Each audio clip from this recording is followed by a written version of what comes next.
Was you here Monday when that light skinned brother? What time you came? About this time. We live, sir. All right, clip it real quick. Was you was here? Nah, okay, so you came afterwards. Hold on, I can mute it if you want. Yeah, all right, muted. The light skinned brother that was sitting behind you.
All right, so you good to go.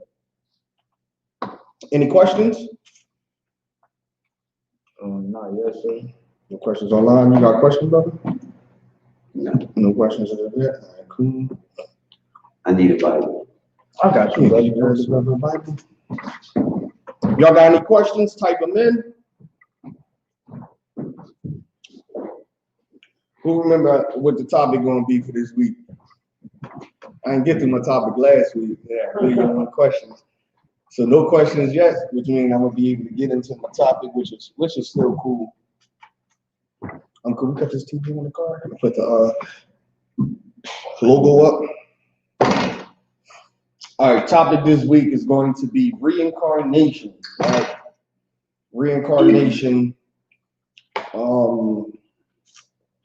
It's in the Bible. Christ taught about it. No, you don't die and go to heaven. Or die and go to hell. Whatever the Christian church or whatever the Roman Catholic Church likes to teach or whatnot. Things that'll make you submit and things that'll make you feel like you gotta work harder. You're working hard for something that you can get here on earth. They make you feel like the reward is afterwards when the pastors are living what they telling you you have to die to get, which never make no sense. Like if it's going to be nice cars and expensive clothes and we're going to have all the jewelry and the gold in the world, why do I got to make it to heaven to get that when I see you with it now? You ain't die and go to heaven. You right here in front of me. So why in the hell I got to, die to get something that I can get here on earth? If I like nice clothes and, gold like King Solomon and, like King David, all those, all the forefathers, they didn't die to get it. They had it here on earth. We had some of the richest men in Israel, that lived. They was the richest on the earth at the time. And there was a few of them and whatnot. So, topic today going to be, I'm going to go into reincarnation because I didn't get to touch on it last week when the question was brought up. All right, so you dealing with reincarnation. What's the first scripture that y'all will pull?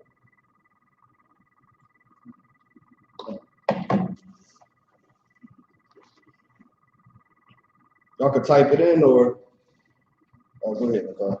Right, so when Christ talked about eternal life. No, it's a few better ones, right? All right,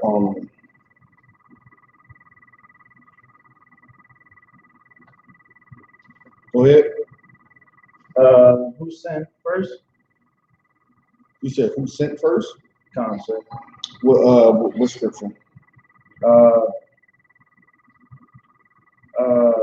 When Christ healed the blind man that was born blind. Oh, who sent first? Who sinned?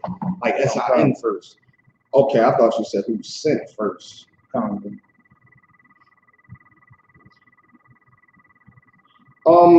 I pretty much went into that last week. If anybody want me to go over it again, I will. I'm gonna pull another one for that.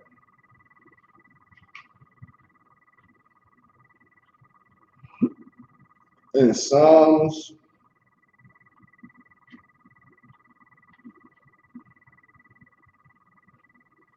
get me Psalms 104:29.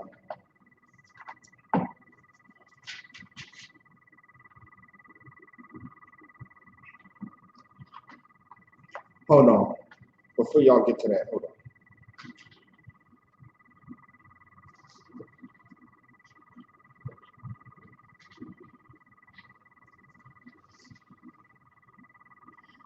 Get me Psalms 139 and start at verse 7. Okay. 109, verse 37, sir? Right. 139 verse 7. Now, why is it good to talk about this, right? Because the scriptures say, of course, this is the Wednesday law class, right? Scriptures say, he that teacheth men to do so shall be the least in the kingdom. It's a law in the Bible that, you know, where the Most High is against people teaching other doctrine, right? So that's why we're gonna get into this. Go ahead. So like, so what was it again? 139 verse 7. Okay, this is the book of Psalms, chapter 139, verse 7. Whither shall I go from thy spirit? 138 verse 7. Select. Verse 7. No, 139 verse 7. Select. You was right. Okay. Whither shall I go from thy spirit? Or whither shall I flee from thy presence? Verse 8. Who is speaking?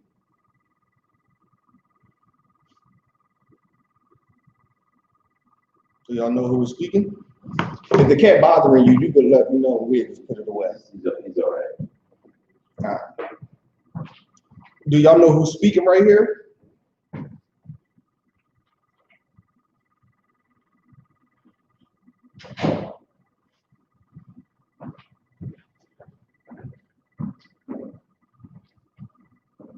Y'all know who's speaking? This is David speaking. It's King David. Read on. All right. Verse 8. If I ascend up into heaven, thou art there. Who was he talking to? Go ahead. To the Lord. Yep. Verse 4 will tell you he's talking to the Most High. So he's saying to the Most High, if I ascend up in heaven, you are there. Read on. Come. If I make my bed in hell, behold, thou art there. Go to verse 4 real quick. Come. Verse 4. Verse 1. Verse 1. To the chief musician, a psalm of David. O my power, thou hast searched me and known me. Now read it just how it is. Come. To the chief musician, a psalm of David. O Lord, thou hast searched me and known me. Oh Lord, he's talking to the Most High. You search me and you know me. Read on. Come. Verse 2. Thou knowest my down sitting.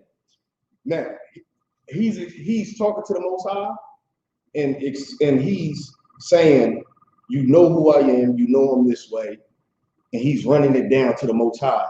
Drop down to verse 8. Verse 8. If I ascend up into heaven, Now he like, if I ascend up into heaven, meaning if I go up unto heaven, read, thou art there. you there. Ain't the Most High in heaven? The Most High is in heaven. If I ascend up into heaven, you was there. Read. If I make my bed in hell, behold, thou art there. If I make my bed in hell, thou art there. Who is there if he make his bed in hell? God. The Most High. The same way, if he ascend up until heaven, the Most High is there. If he make his bed in hell, the Most High is there. The Christians teach Satan is in hell. So why is David saying if he make his bed in hell, the Most High is going to be there? If Satan is in hell, Satan rule hell, and the Most High rule heaven, then why is David saying that the Most High is in hell? Right. Christians don't understand when they say Satan is in hell and not the Most High, or let's say if somebody get shot, a baby gets shot, somebody get murdered, and they say it's Satan, they don't know that they're taking power away from the Most High, meaning they make it the Most High seem like he don't have as much power as you say he do. If he's the almighty power, he couldn't stop that baby from getting shot. When they broke in the house and killed your grandmom or whatever, the Lord couldn't have stopped it. You blaming it on Satan as if the Lord didn't see it happen. You say he's everywhere, so the Lord didn't see it? Or maybe it was the Lord who told them to do it and you don't want to accept it because of your understanding of how the Most High is from you growing up. So when it's something good, it's the Lord. When it's something bad, it's Satan. Why can't it never be when it's something bad? I need to find out what I'm doing wrong to get my life together, man. The Lord kicking my ass. I don't know what I did, but the Most High he's kicking my ass right now. It's always, oh, the baby got shot, or the baby got real sick and died. Ah, that was Satan. But did not. Okay, so Satan just did what he wanted, and the Lord could not stop him. Like like they make the Most High so weak. And David right here is saying, yo, if I ascend up unto heaven, you were there. If I make my bed in hell, you were there. So that cuts the whole doctrine. Go ahead. It's like, sir, if I could, knowing that hell is conditioned, would this be meaning that he made his bed pretty much? All right, what does it mean if he ascend unto heaven? Ascended to heaven? Is the Most High is there. Come. So meaning, like, what do it mean? What do he mean when he say that?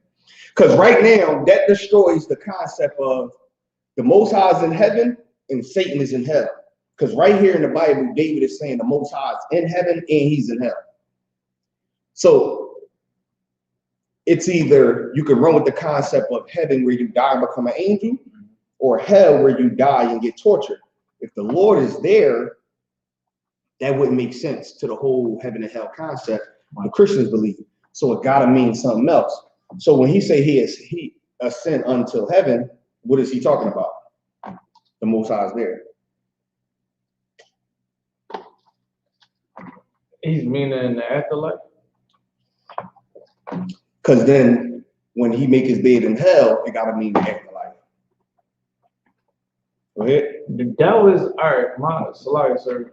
my statement was, that's why I had asked the question about making his bed in hell, meaning here on earth.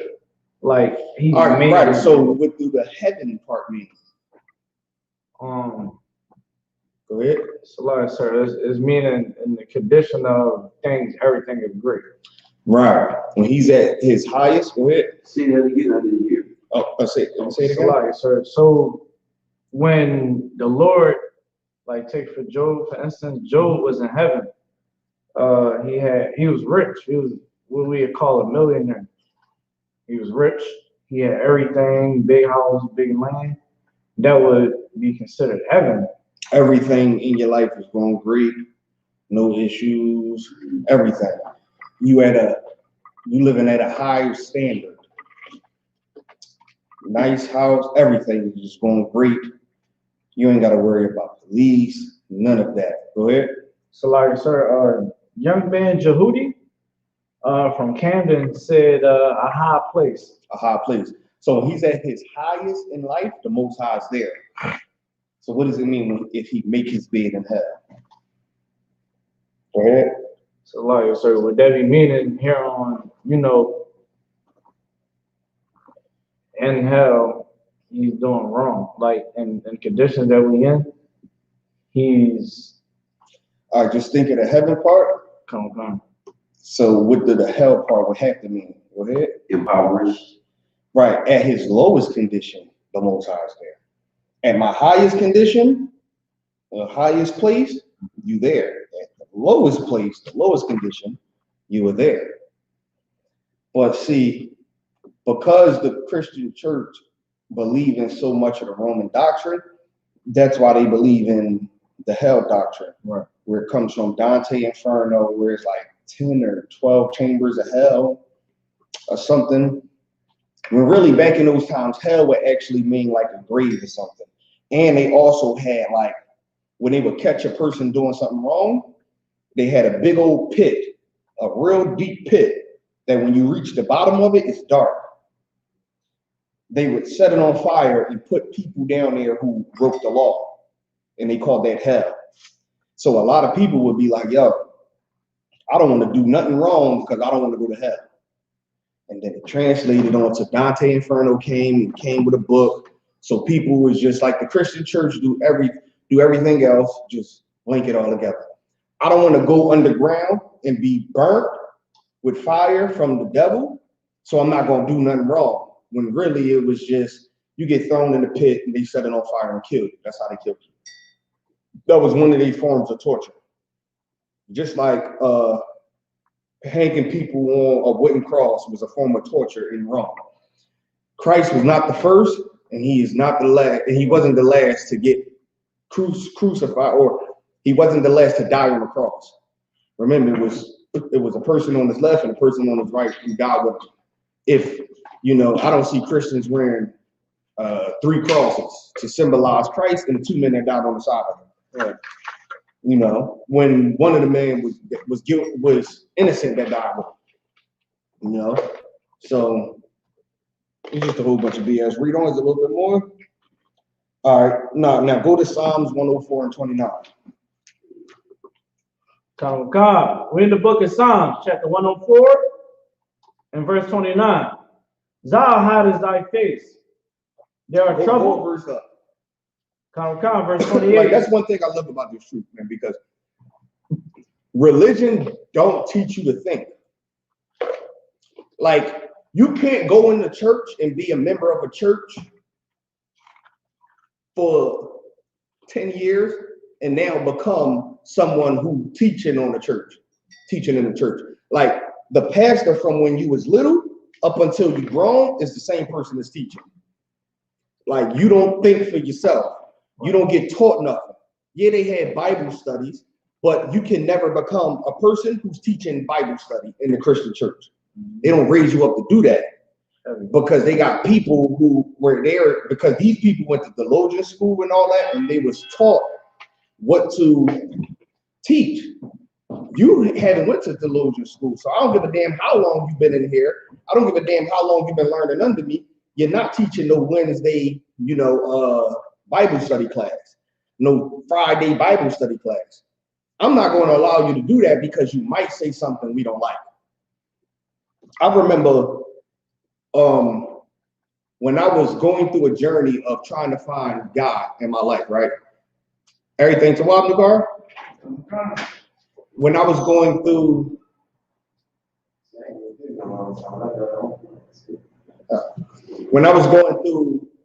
a journey of trying to find God, right?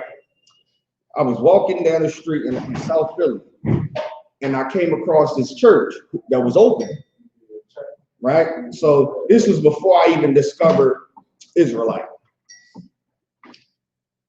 I came across this church in South Philly, As I'm walking by, there was a guy out front and was like, yo, we having Bible study, come in. And I'm like, all right, yo, maybe this is a sign because I'm on a search, and then out of nowhere, maybe God sent him to bring me in there. I go in there. So he say, we started from Genesis, and each week we keep reading until we read the whole Bible, then we start over. That's what he said. He said, right now, we're at, what's this? What's the book for Revelation? He said, right now we're in the book of Jude, right? He said, we in the book of Jude. So I'm sitting there, and I'm sitting there just like this. I ain't got no Bible enough, and I'm just listening. I'm like, I just want to hear what y'all teaching. I just want to see if it makes sense, if I can understand it. So I'm sitting there, and I'm like, I'm just listening. So they like, that's fine, you do that. You don't got to read along. So they get to the book of Jude, and they get to the last verse, and they finish it. After the book of Jude is the book of Revelation. So they go to Revelation, and the pastor goes just like this. He say, start at, all right, we just finished the book of Jude, so now he's trying to catch me up on everything. He said, we just finished the book of Jude, so now we're going into the book of Revelation. And he goes, Revelation, chapter 1, verse 1. You know what? Revelation is kind of, okay, Revelation is that one book that's tricky. Okay, we're going to start over at Genesis. We just going to start from the beginning, and we're going to skip Revelation because, okay, I don't think nobody on the face of this earth can understand Revelation. And that's what he said. He was like, Revelation is hard. It seems like it's all over the place. It's like hard to understand. I don't think, okay, I think Revelation is the book that nobody can understand. It's the only book in the Bible that's not meant for man to understand. And I was like, he think that sounds smart. I don't want to, no, I want to know the whole Bible. So you telling me you understand the whole Bible but one book?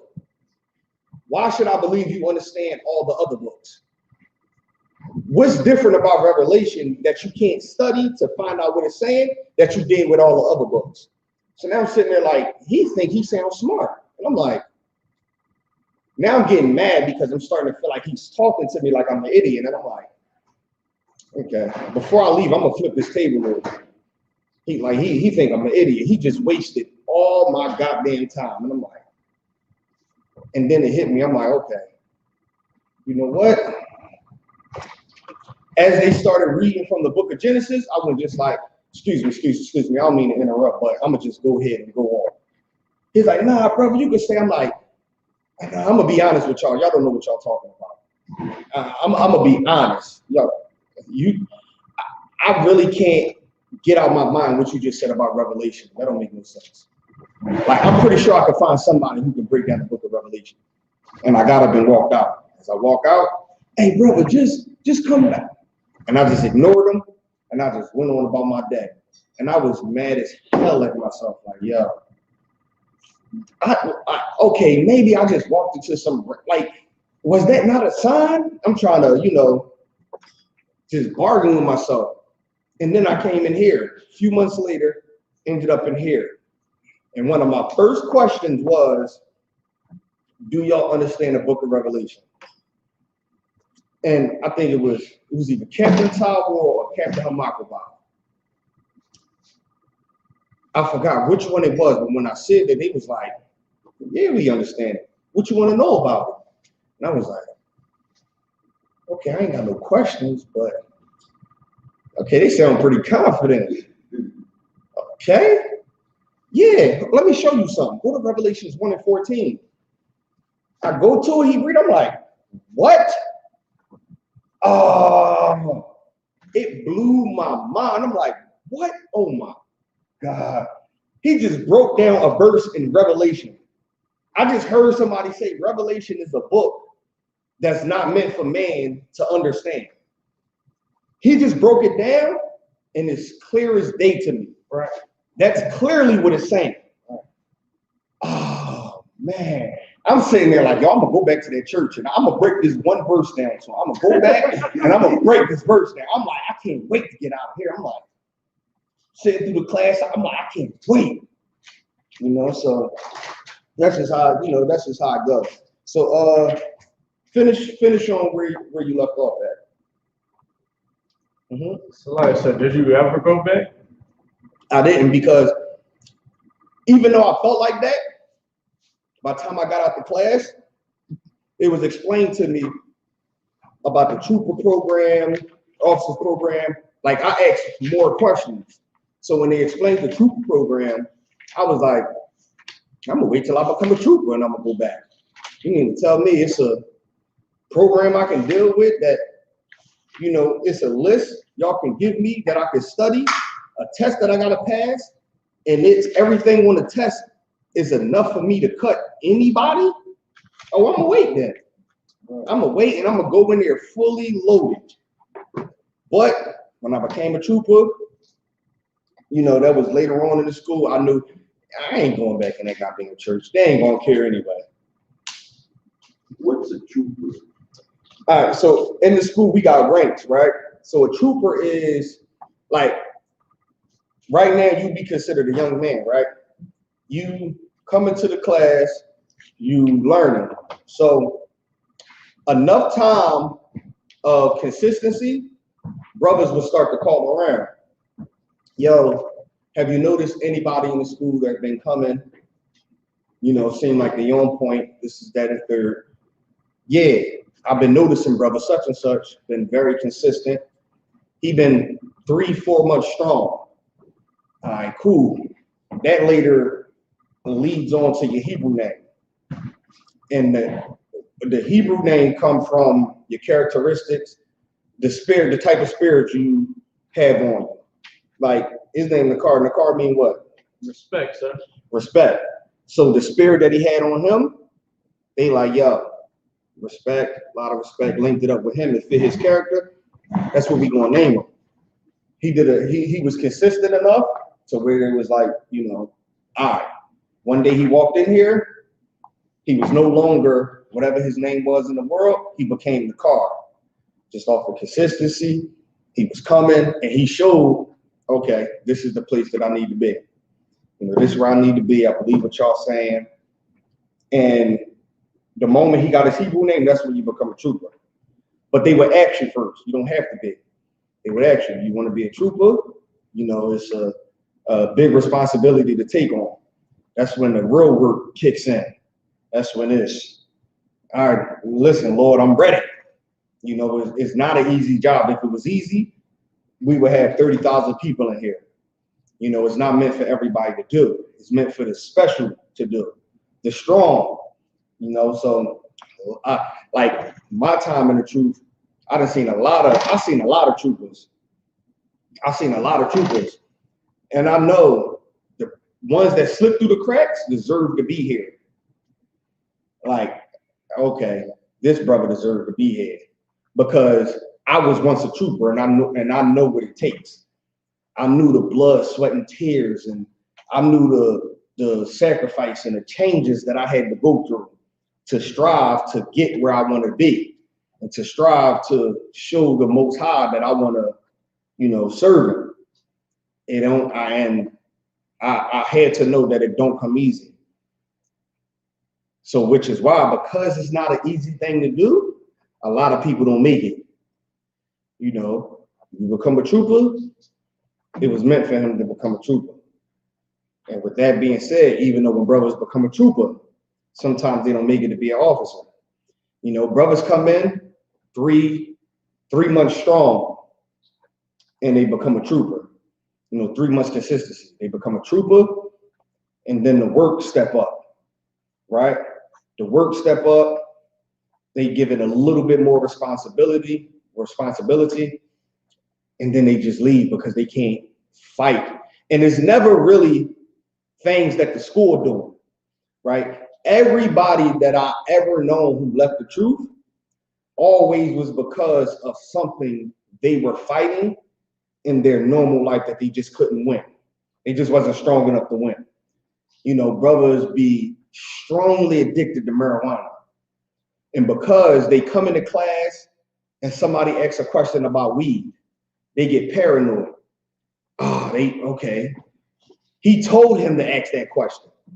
Okay. So then what you start doing, you start to convince yourself that weed is really not bad. I'll give you a perfect example, right? We had a brother that was in here, right? He came in, strong, and he was, I'm gonna die for the Most High. He was one of them. He was, let it be known. But he had a drinking problem, right? And I mean, drinking problem to where as though he would get off of work 4 in the morning and would get home around in the car. Can you put the cat in the basement? Cat bothering the brother food. I mean, he would get off work about 4, get home around 5:30, 5:45, and that's the time the deli opened that sell beer. He would get a beer about 5:45 and be drunk 6, 7 in the morning all day, like after he didn't pull the 8-hour shift. To the point where one day he got off his slave, went to get a beer. It was some brothers in the store. They was in his way. Instead of asking him to move in like a normal, respectful way, hey, excuse me, brother, I'm trying to get by. He said aggressive. Like that meant something to them. Long story short, they ended up whipping his ass.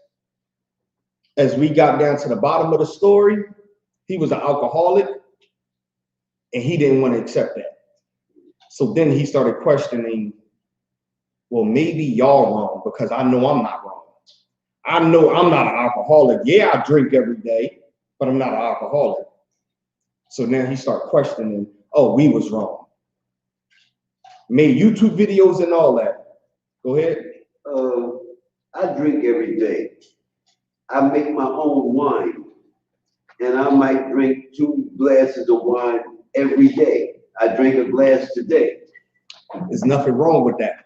You could drink it because it's lawful. Yeah, you got it. It's lawful to drink, but it's lawful to be a drunkard. So let me go back in the story to give you a better understanding, right? Because I skipped over some parts, right?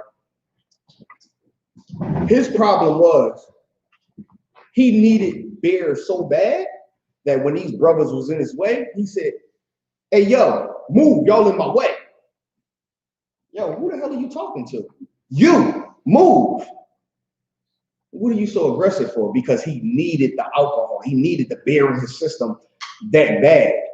He's on a schedule. He need to be drunk by 6 o'clock before he walk in the door. Y'all is stopping that. I done waited 20 seconds and y'all had to move. Move. Why? Okay, brother, why would you tell them to get out your way like that? Because they were stopping me from getting my beer. He don't even realize he don't know what he's saying. Now, if you getting drunk to the point where you throwing up on yourself, you pissing on yourself, you beating on your wife, you running down the street butt naked, you shouldn't be drinking.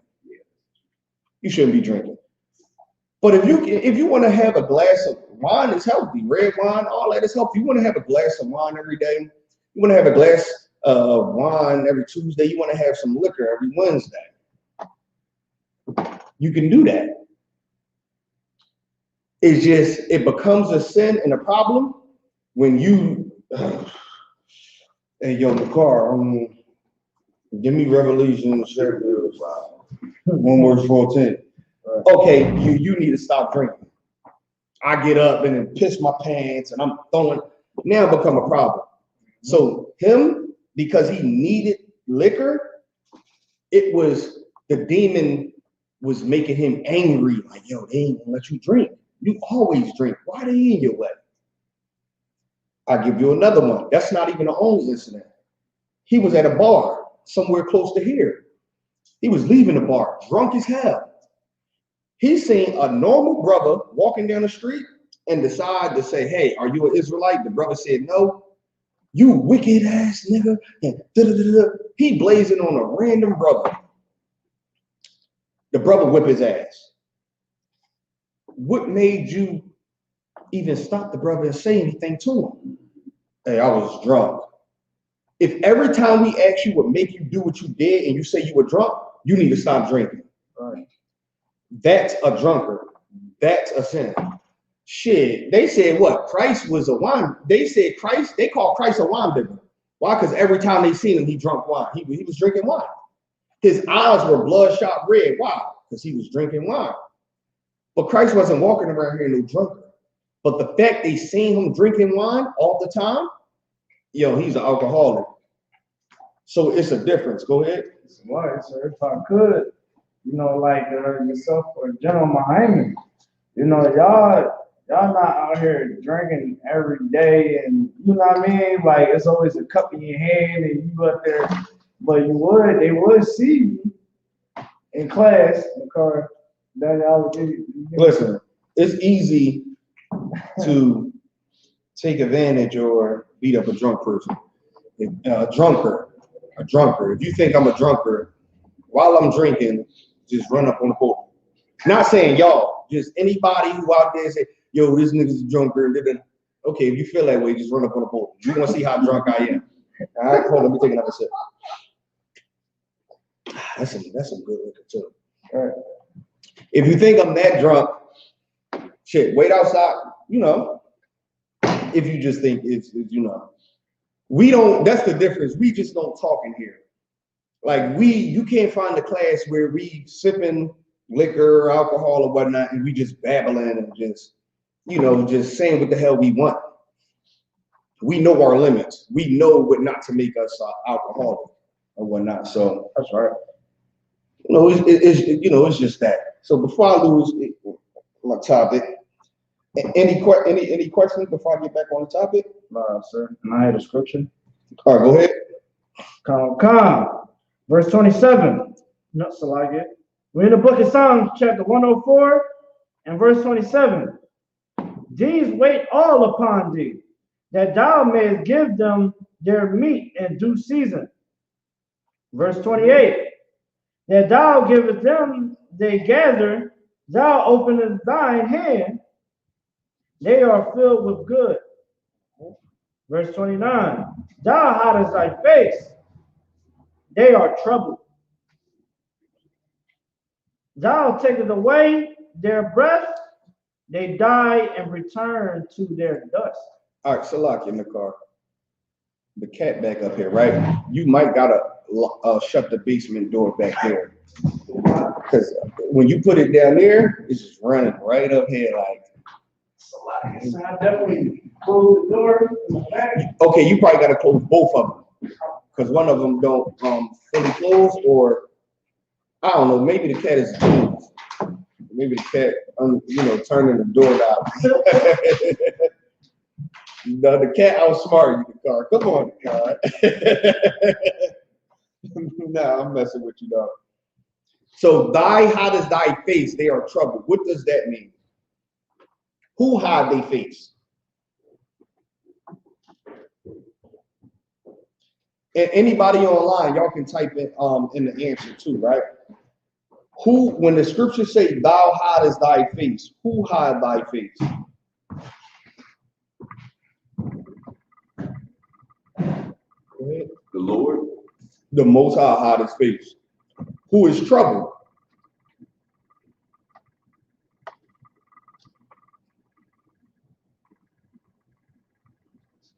When the Lord hide his face, who is troubled?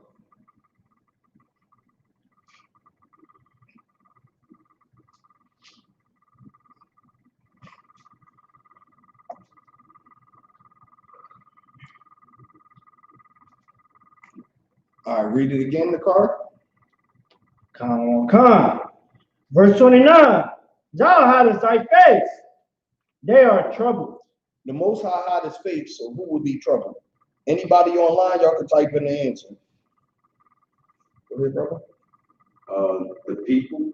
The people. You was gonna say something? So, like, sir, Dutzy Volkman on Facebook said, man. Right. Yeah, both said the same thing. So that's correct, right? The Most High hide his face, and who's in trouble? Man, or the person he's watching. You know, he go from watching you, protecting you, to hide in his face, meaning whatever happens, he's not going to stop it. Right? So he hide his face, you are trouble. Because once the Lord hide his face, when adversity, when trouble or danger come your way, if he's not watching you, he hide in his face, not looking. Or what's another word for hide in his face? What's another way that the Most High can hide his face? Car? Turn his back on you. But how can he do that? What's another way? Go ahead. Not protect you. How can he not protect you? Ignore you. How can he ignore you? Everything y'all saying is right, but it's a way. Is the Most High up at heaven, up in the heavens, looking down at you right now? Go ahead. Come. How? I do what he say to do. No, how is he looking at you? Go ahead. His angels. His angels, right? Which is correct. So if he hide his face, how do we hide his face? Go ahead. If anybody else want to answer. Okay. Is send his angels away from you. Right. His angels is no longer around you to protect you. Let me get the scripture. Hold on, let me get a precept. Go ahead. How about the one in Job, sir? When he sent the angels away from Job, and then they was able to attack him. Right, that's a good one. In Psalms 34:7. Go ahead. What's the role of the angels? Oh, we're gonna get into that. That's actually a good question. Psalms 34:7. Come, see.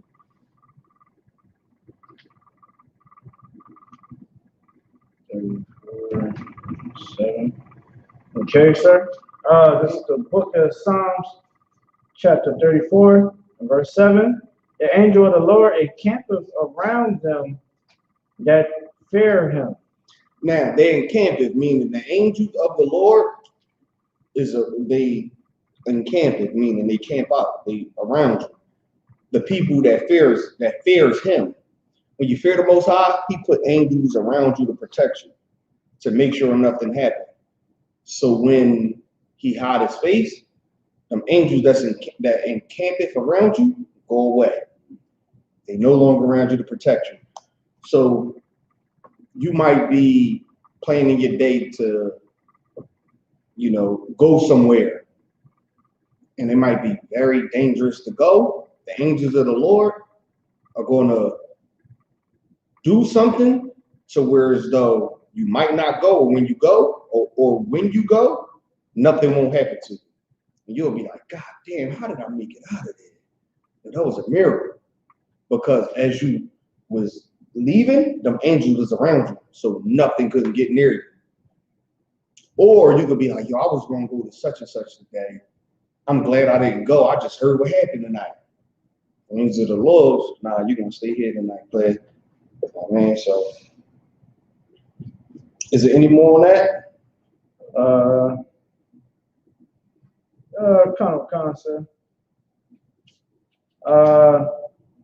The Lord angel the angel of the Lord encampeth round about them that fear him and delivers them. Verse 8, O taste and see that the Lord is good.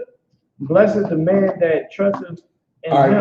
that's good. You got an apocrypha in the car? Sir, I do. Give me Ecclesiasticus 39:28. This is the job of the angels. This is what the angels is down here to do.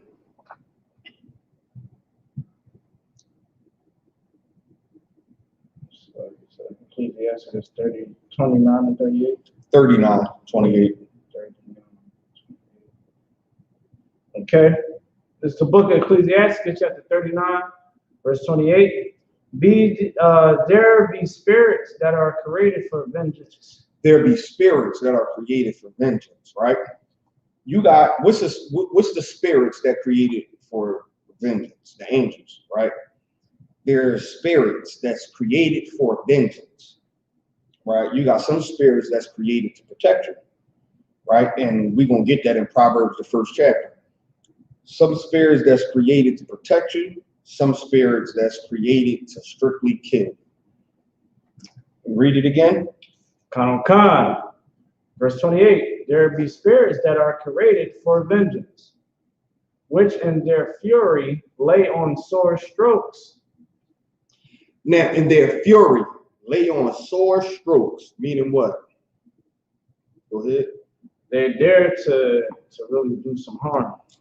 What's in their fury? Go ahead. When they attack.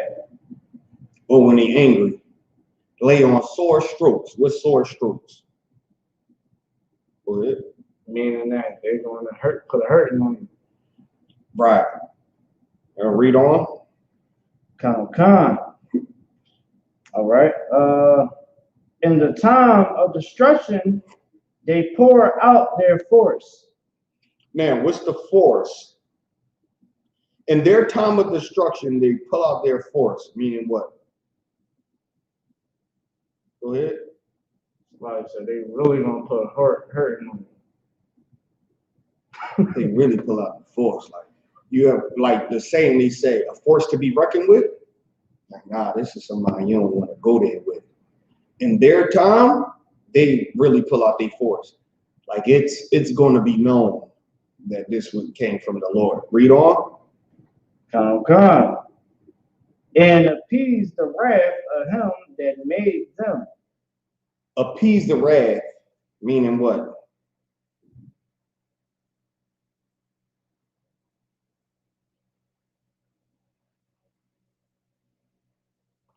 The car? Like I said, this would be speaking on the Lord. Like the Lord is satisfied with their duty that they completed. Right, of him that made them. Meaning what? Who is the him that made these spirits? The Lord. Is the Most High. He made these spirits or these angels to send out wrath. And when they do it, the Most High is pleased with it. He looking like, okay, good job. The water. Read on. Is there any more? Con. Verse 29, fire and hell and famine. They send fire, they send hell, they send famine. These are some of the ways that they can come and destroy you. Read. Con. And famine and death, all of these were created for vengeance. Famine. Read that one more time. Con. Verse 29, fire and hell. Fire, hell. Read. And famine. Famine. And death. And death. All these were created for vengeance. The Most High created all of them for vengeance. What's vengeance? Go ahead. The Lord punishment. Him getting you back. The Most High created fire, hell, famine, and death for vengeance to get you back for whatever you did. That's how he paying you back. Now, he created death, meaning what? So a person that died of natural causes, is that the Lord paying them back?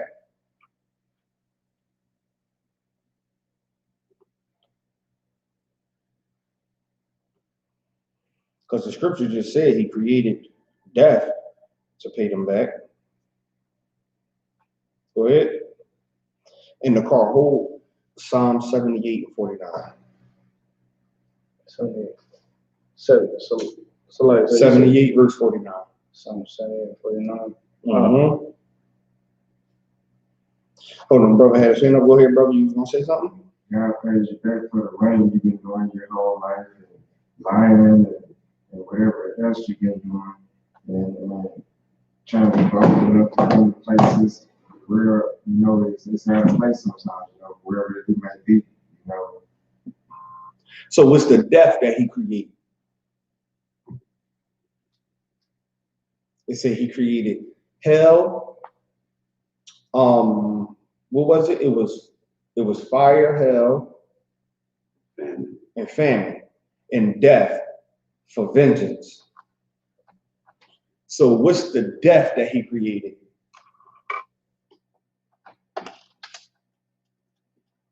When the individual dies, 9 out of 10 is from you being in sin. Like I actually got the precept for it, sir. Go ahead, let me hear it. It's the book Ecclesiasticus, chapter 12 and 6. All right, now hold on. Before you read that, right?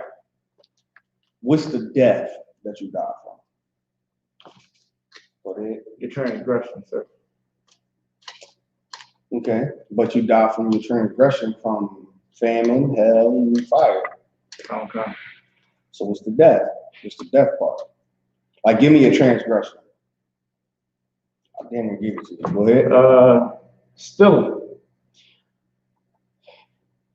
Well, do you get put to death for stealing? Go ahead. Come. Precept. Go ahead.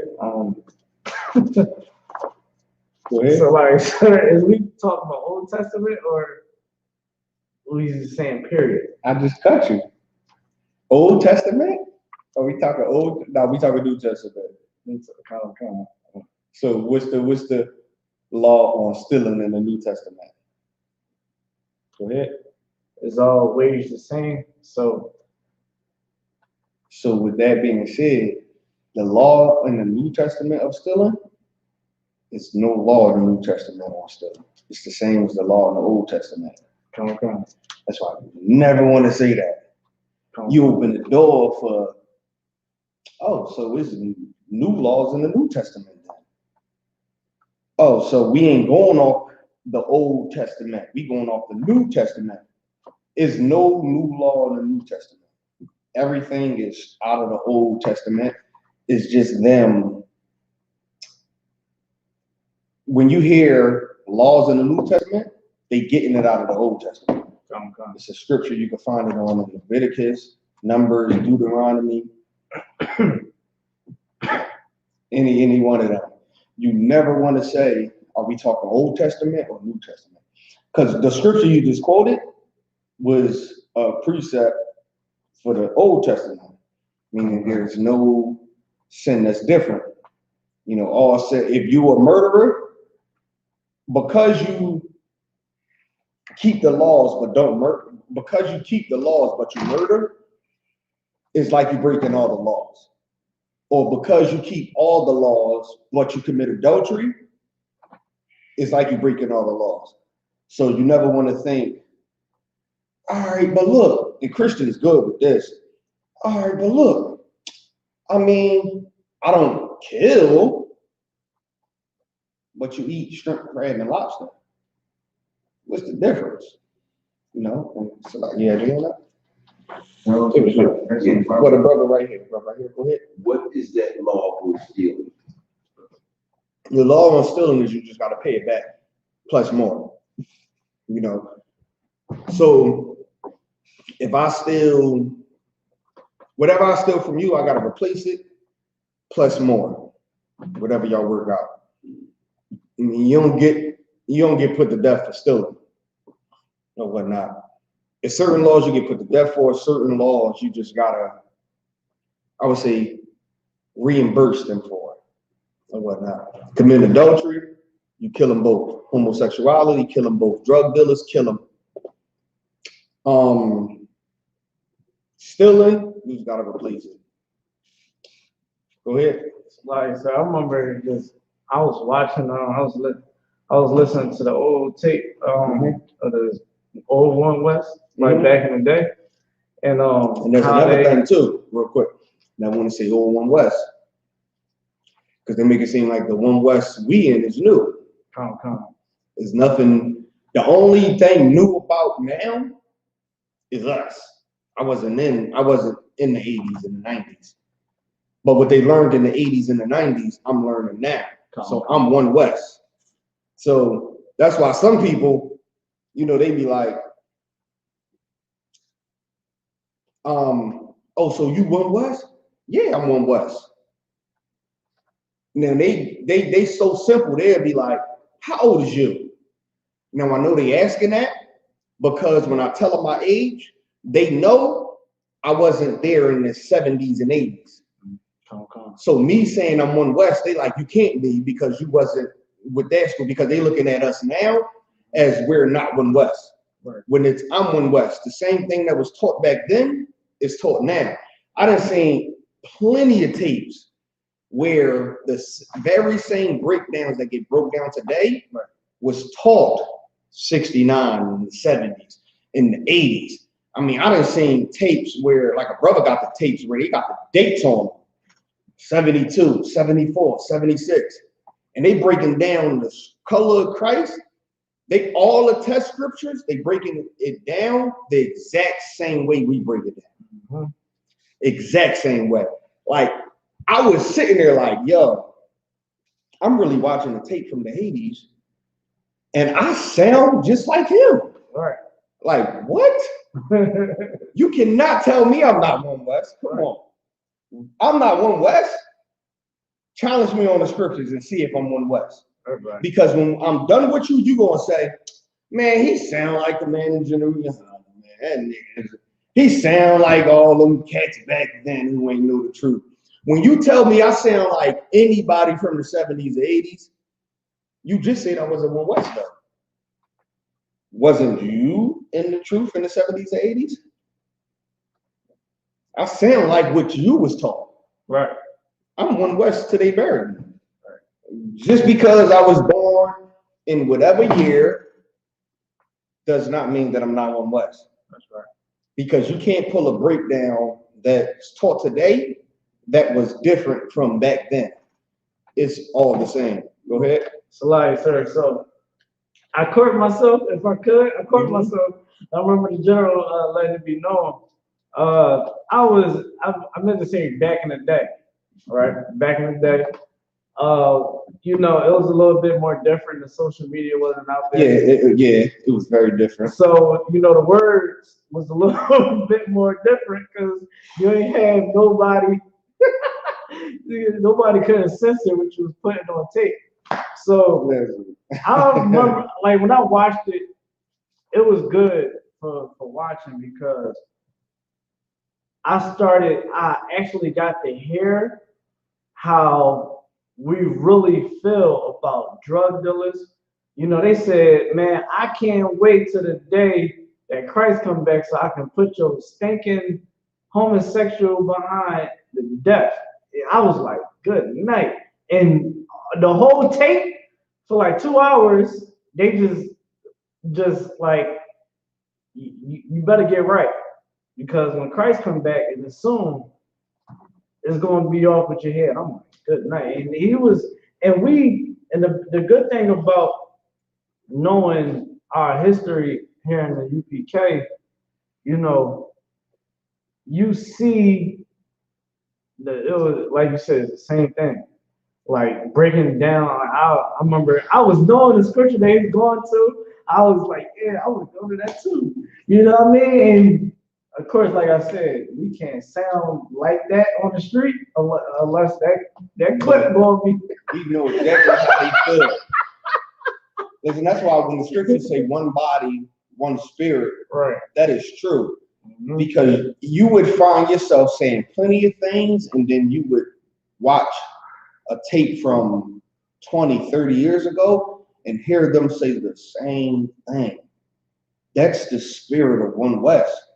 Like it's so many things you would be like, yo, that's crazy because I said that before. And I've never seen this tape. I've never once watched this tape and he just said what I said a few days ago. And this was 30 years, ago. This was 10, 20 years before I was born. He sound just like how I sound on the street. He sound just how every brother at camp sound. Like, it's amazing.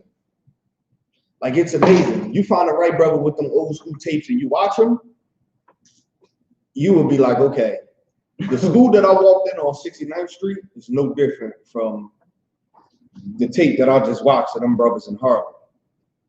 You know, it's no different. Keep the same spirit. But let's read on.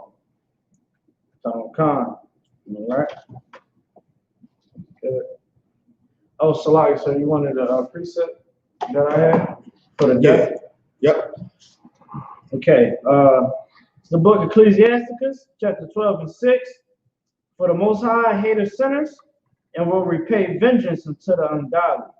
The Most High hated sinners. I love this scripture too, right? And the big reason, man, because this cuts so many Christians on. God hates the sin and not the sinner. Which for a minute I did not understand what that even meant, right? Because if he hates the sin and not the sinner would be the person who committed the sin, right? Mm-hmm. So God hate the pig for being eaten. I just don't understand that. God hates the blunt that you're rolling. The blunt is not doing nothing.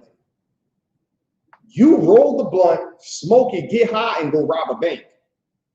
But God hates the blunt for getting you high to go rob a bank. It don't make no goddamn sense. Read on. Come. And keepeth them against the mighty day of their punishment. He keep them against the mighty day of their punishment. Because your punishment going to be a mighty day. Because he hates you, and he hates what you just did. Why is that so important, right? Because here's what people is missing, right? This scripture is saying what? Read it from the top. Come, for the Most High hateth sinners and will repay vengeance unto the ungodly. The Most High hates sinners. He hates you for committing a sin, right? And this is important for this reason, right? He hates you and everything that you do. All them sins that you doing, he hates you for doing it, right? Why? Because it could be people that's watching you and following that. You don't even know it, right? Some people don't even know the influence they might have on just one life. And they don't care because they're so goddamn selfish and just think of themselves. Did it, why stop your kids from going up and smoking weed when they seen you smoke weed all your goddamn life? How you gonna stop them from smoking weed? Now they grow up a goddamn drug addict just like you. And you didn't do nothing to change it. The Lord hates you for that. The Lord hates them Christian pastors. How can your son not grow up and want to be a pastor? How can he not? He see his father flourishing. He hates you, and he hates everything that you goddamn doing because nothing you doing is lawful. Go ahead.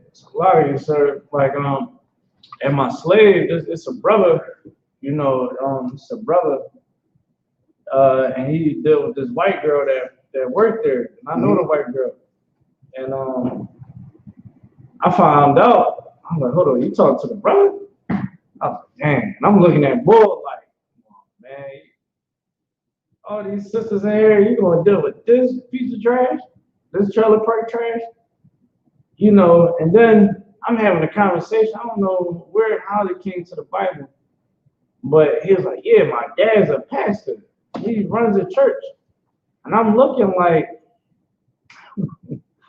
damn, you don't even know, you ain't even want to mess around with that white girl.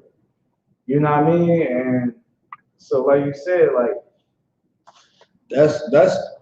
that's what makes Christianity so evil. Because he was raised to believe that every woman is better but black women. And I never could understand that. Even in the world, I never really dated. I never dated outside the 12 tribes. Because,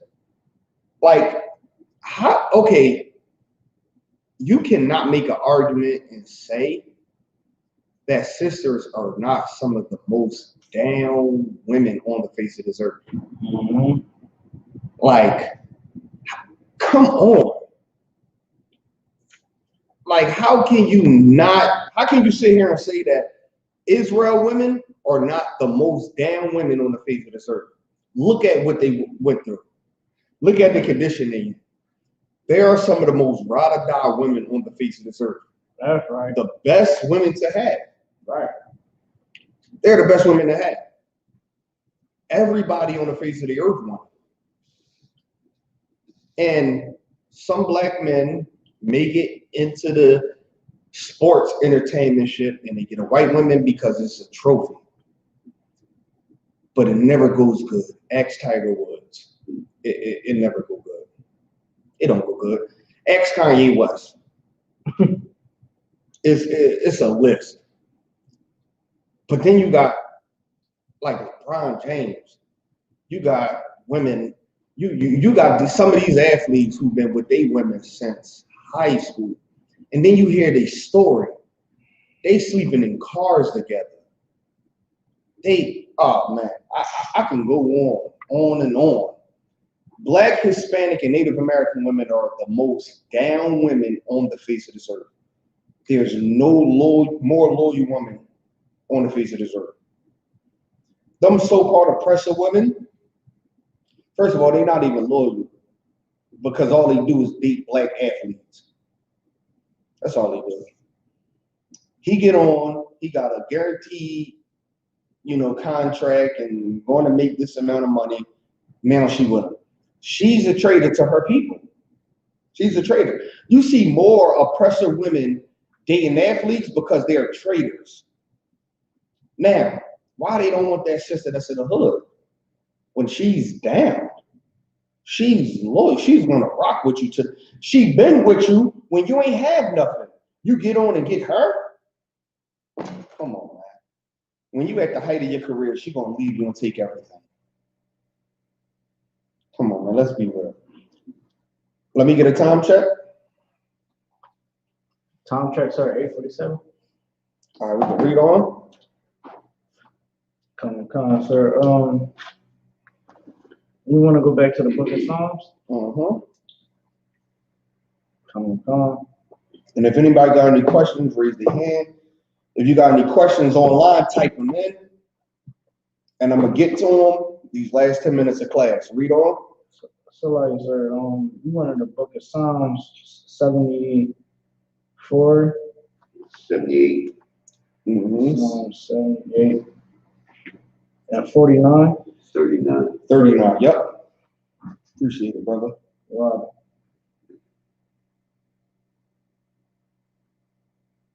Salaki, 49. Psalms 49, sir? Yep.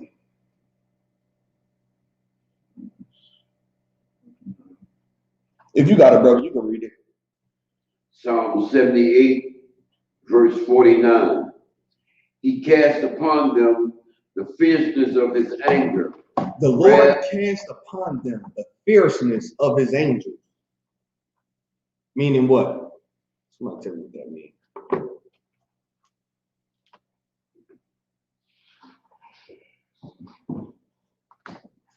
Go ahead. He let them know how mad he was. He let them know how mad he is. And read on. And this is what they do. Read on. Wrath and indignation and trouble by sending evil angels. Now, when he cast upon them his fierceness, meaning he let them know what he put on them and let them know how mad he is. His wrath and indignation. By putting, read after his anger and wrath. And indignation and trouble by sending evil angels among them. Now, the Lord cast upon people his fierceness. When the Lord is very mad, he cast upon his angels his fierceness, his wrath and indignation and trouble by sending evil angels amongst them. Read on. Verse 50. He made a way to his anger. He spared not their soul from death. He made a way to his anger. Like he made sure they was going to feel his anger, and he spared no one from death. Everybody got it. Read on. But gave their life over to the pestilence. But gave their life over to the pestilence. He's talking about what he did in Egypt. Those angels that he sent in Egypt was evil angels that he sent to kill and wipe out Egypt. Why are they evil angels? Go ahead. It's a lie, sir, because they do the bidding of punishing. What make them evil? Go ahead. What make them evil is the reason why they come out is for evil. Okay. You was on it, but not so much. Go ahead. To bring hell. So is it evil that the Lord sent angels to kill you for committing a sin? So like, sir, it's not evil, it's the punishment you get for being evil. Nope. He said he sent evil angels, meaning these angels that send wrath, indignation, and trouble, these angels are evil that do it. Why are they evil? Go ahead. These wouldn't be the demons, would it? Nope. These are angels. These are angels that the Most High sent in his fierceness. Meaning when he's very angry, he's sending these evil angels. They are angels because the scriptures say they're angels. And they're evil because the scriptures say they're evil. What makes them evil angels? Go ahead, McCart. All right. So they're bringing evil into the earth. Nope. So that makes them evil? Let me get a brother a shot. Well, you know, you got the demons with the angels being gods, you know what I'm saying? But God is sending these angels, and he's saying the angels he sent is evil. That's what I'm saying. Like, Go ahead. Our mentality on how God thinks, you know what I'm saying? He uses those evil angels to think the opposite of what we're supposed to think, because you know we're going to think like that, and when we mess up, you know what I'm saying? You kind of get where I'm going? He's close. He's very close. The brother is very close. Somebody bring me home. What makes these angels evil? Go ahead. Lie, sir. Is it because we would say evil is being done on earth? Yes. That's what makes the angels evil. Give him a hand, man. This is what makes the, okay, he was definitely close, and you brought me home, right? Meaning this, right? Evil, when you think of evil, you think of something's wrong that's being done to you, right? But let's say this. Somebody been selling drugs for 20 years, and then the cops come and they bust them. Send them to jail and give them 50 years. The person that gets 50 years will say what about the judge? Or the person that get life for selling drugs for 20 years would say what about that judge? What would they say about that judge? Go ahead. He was mean. He was mean, and what else? Go ahead. He was evil. He was evil, right? This what makes it so heavy. I got a cousin that in jail right now doing 80 years for murder, right? And when the judge sentenced him 80 years for murder, he said, yo, that was too harsh. That judge was evil. What makes the judge evil? Because he gave you 80 years for taking a life. For murder, meaning you murdered somebody and you didn't have a reason to. What makes that an evil judgment? Right? So when I say that to say this, when you out there, you selling drugs or you are homosexual, and you dying slow of AIDS, right?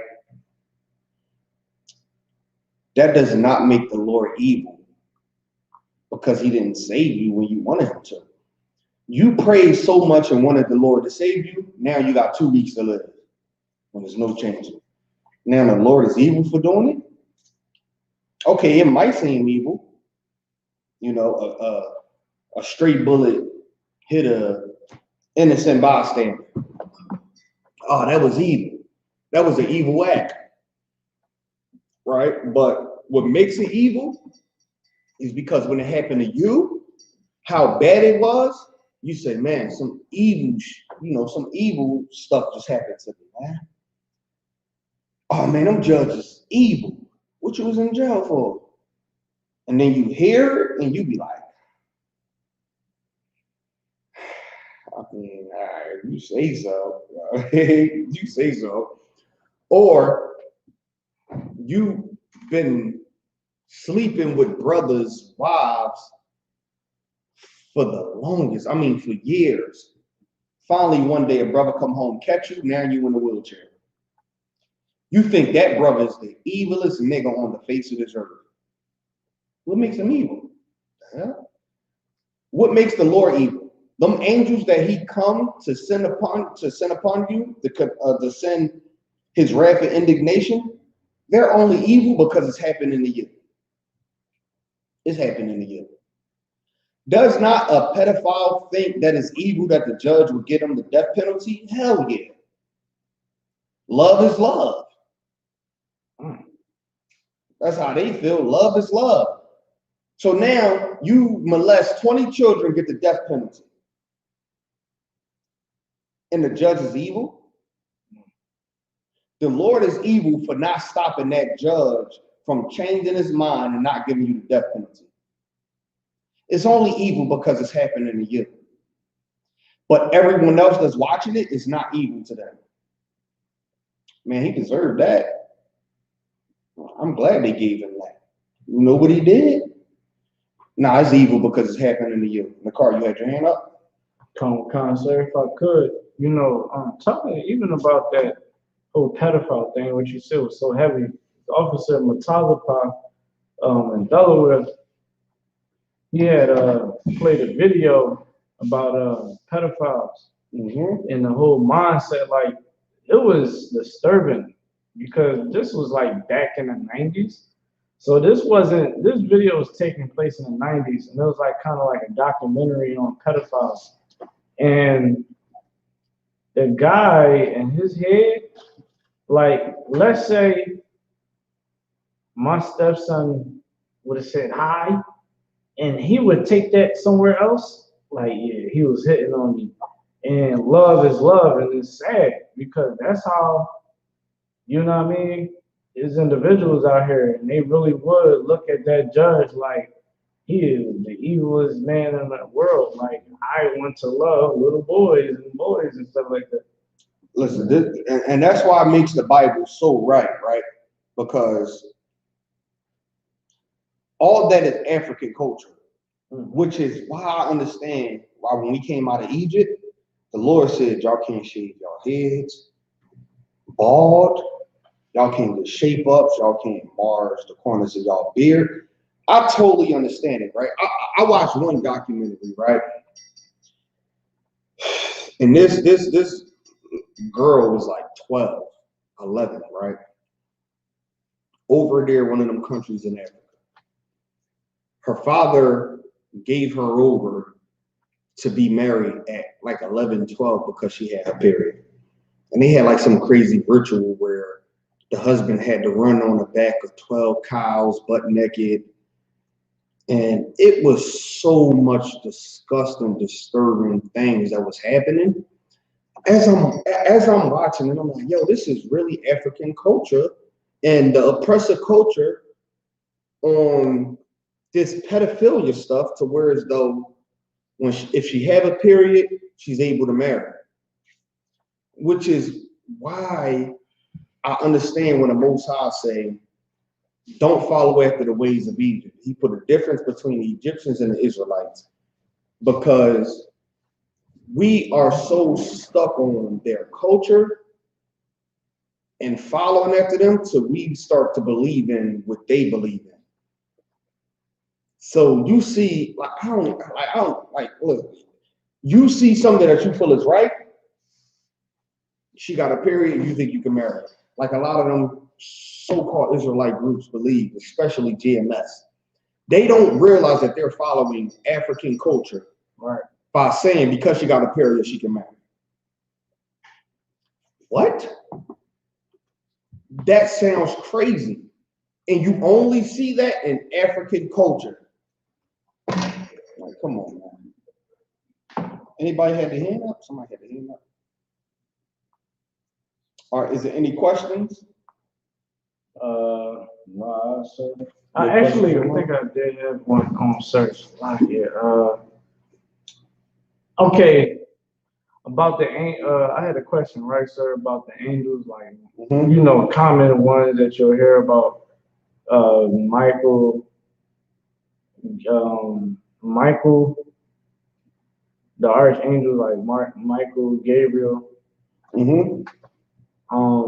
What is like, just like paraphrasing, you know, what's the story on them? Like, what you mean? Like knowing that they archangels, so you know they're like high-ranking angels. Like, what's the the story understanding of them? Like a brief understanding. They were just the highest ranking angels, right? So in most stories that you hear about angels, it was them. So they have higher authority and over control. So you got Christ, who was the highest. So when he give an order, he's giving it to one of them. So they definitely got under Christ that highest ranking angels or whatnot. So do you know what archangel means? It means an angel of high rank. Okay. So when they say Michael, the archangel, it means Michael is an angel with high rank. So when Christ is giving orders, he's giving it to Michael to either do it or give men under him to do it, or give angels under him to take it out. Go ahead. So like, sir, one last thing. This was like troubling me in my head for a little bit. The whole term, the gift of gab. You know, when they say, he got the gift of gab, where does that originate from? Okay, all right, hold on.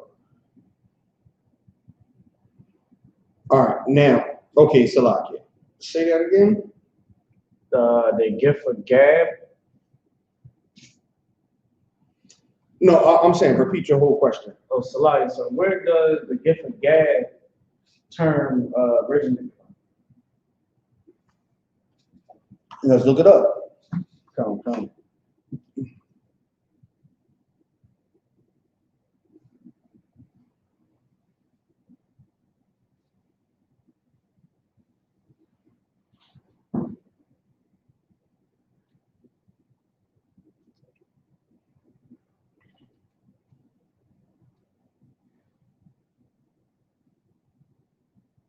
You could just type in like gift of gad or gift of gad meaning or whatnot. Go ahead. Salakia, sir. Webster Dictionary.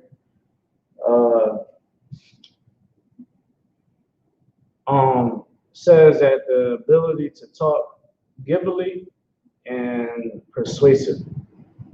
Right. So meaning what?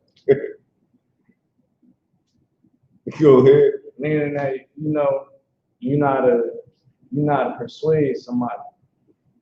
Yeah, that's all. I mean, it means like you like a smooth talker.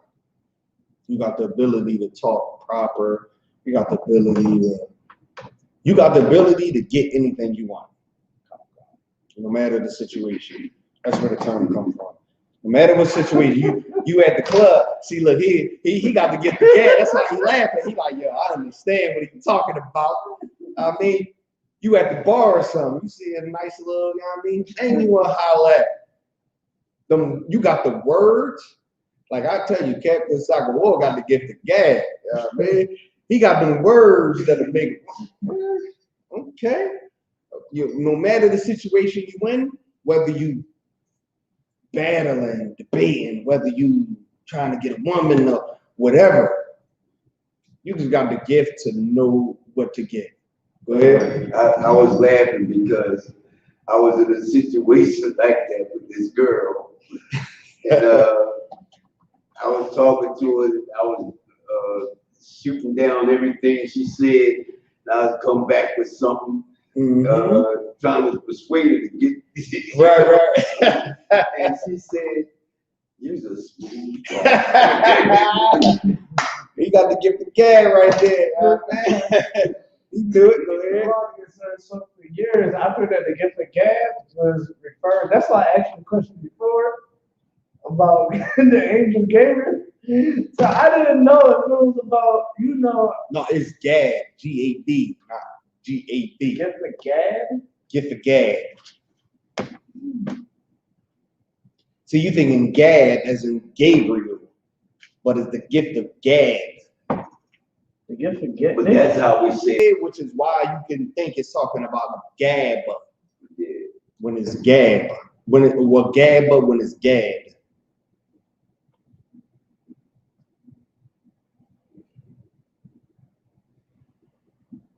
Hold on. Oh, Salakia, you're right. It's gift of Gabba, not Gad. I just had to look it up. Yeah. You do say Gabba. That don't got nothing to do with Gabriel. It's just a term, you know. It's just a term. Is that it? Come. No more questions? All right. And with that, I'm gonna pass the class over to Priest and Officer in the car.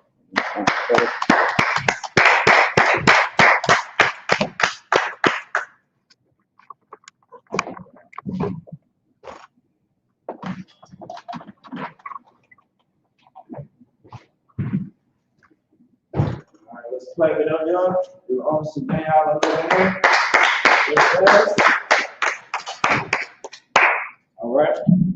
Isupk security announcements. We are Isupk starting out at 1 West 125th Street, Harlem, New York. Move from brother or sister. When new brother or sister comes into the school, they are all limited for 6 months. They are to be saluted only. They are here to share themselves in the world. They need transportation. The teacher will arrange after 6 months. If a brother or sister has an interest in a particular person, he or she must get permission from the head to speak to a brother or sister. There are another 6 months in which the brother and sister will court each other. After the 6 month period, the brother and sister will get permission from the head to marry, tied to the commandment. You find this in the book of Numbers. Salakia. The book of Numbers 18 and 21 and Malachi 3, 8 to 10. My Asherah, which means 10th in Hebrew, 10% of every penny of any increase the Lord gives you get to the teacher, priest fund. Free will offering for priests, not mandatory whatsoever amount you would like. Upcoming holy convocation, all right, will be the Passover and the Feast of Unleavened Bread. Everybody should know by now. If you don't know, we're going to be having it down in Houston, Texas, on 24th. If you didn't book a flight or anything, if you need help, contact the camp leader, all right, and we'll get you all plugged in. All right, this year it'll be April 24th. All right. You find us in the book of Exodus 12, 1 through 51, Leviticus 23, 4 and 5, 1 Corinthians 5, 7 through 8, the 2nd Chronicles 30 and 17, and the Feast of Unleavened Bread, which is a 7-day holiday, all right, that we celebrate eating all unleavened. We eat unleavened bread for 7 days, and we eat nothing that's leavened. All right. Make sure you ask questions on the Feast of Unleavened Bread. There's a preparation for that. It's for 7 days, and it starts at the day after the Passover, sundown. All right, so that'll be Sunday, 25th of April, this month. You'll find this in the book of Exodus 12, 17 to 20, and Leviticus chapter 23, 6 to 8. All right. All Akim, my Wafim, make sure you check the bulletin board in the hallway in the school. If anybody wants to be a trooper in the school, start wearing all boots, all black boots, shirt, headband, and scarves. That Amaju, which means to stand, in Israel. All right. Men of Israel, we're going to give one quick courtesy salute. Men of Israel, Muslim Shabbat, Imadu, Barak, Yahweh Ba'ashem Yahushua Barakatah. Yahweh Ba'ashem Mashah. I'm going to say it with you, all right? Yahweh Ba'ashem Ba'ashem Yahushua Yahushua Barakatah. Barakathon. All right. All right, God in the top. Play this music.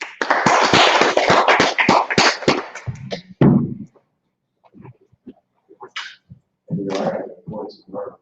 I don't know what they're on, but she told me two different things. So, you know. So you got court tomorrow, what time?